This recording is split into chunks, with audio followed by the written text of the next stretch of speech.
By now, you've seen them all, and they are everything you thought they would be, and more. That is so fetch. But more importantly, did you notice who benefited more in regards to individualism? Who are you?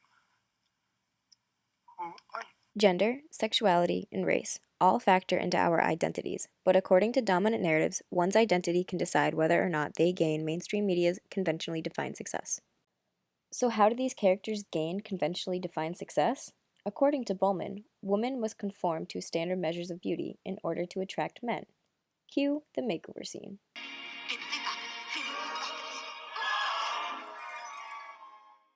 Dominant narratives, such as Mean Girls and The Breakfast Club, share common themes of romance, particularly where the girl gets the guy. But before the girl gets the guy, she must change her appearance. Just so different. See your face.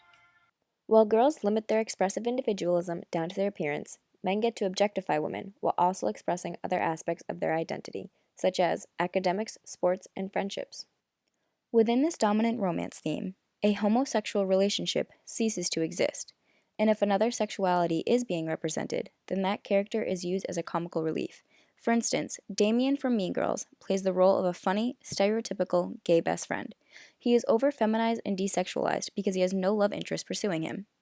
Because there is a lack of sexualities being represented in these movies, viewers who are a part of the LGBTQ community are being sent messages saying that they won't gain conventionally defined success like the heterosexual characters do. She doesn't even go here!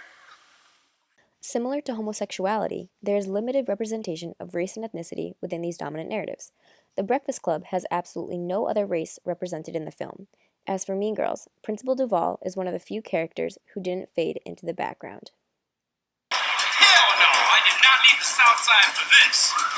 By having that character make that comment strengthens a stereotype, inferring that black people don't come from suburban areas. The message being sent here is inferring that people of color wouldn't relate to this narrative, therefore, they won't gain conventionally defined success.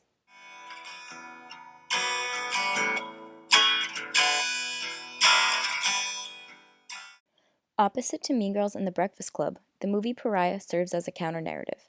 The movie depicts gender, sexuality, and race in many different ways. And I'm not running. I am choosing.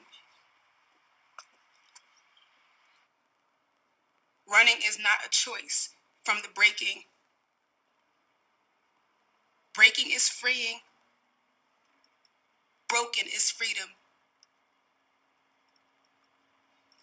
I am not broken. I'm free. Alige shows actual expressive individualism by staying true to herself throughout the entire film and never changes her appearance to get a love interest to like her. Alige defines her success by coming out to her parents. Despite the fact that her mother didn't approve of her sexuality, she still chose to be free. This movie shows a more realistic happy ending that teaches viewers about real success and how it's defined by courage and perseverance and not by how you look. Recap! These dominant narratives might seem like they are sending a positive message about being true to yourself and accepting who you are. Yet, they counteract those messages because all the characters still gain conventionally defined success by walking away in romantic relationships, still looking all dolled up from their makeovers.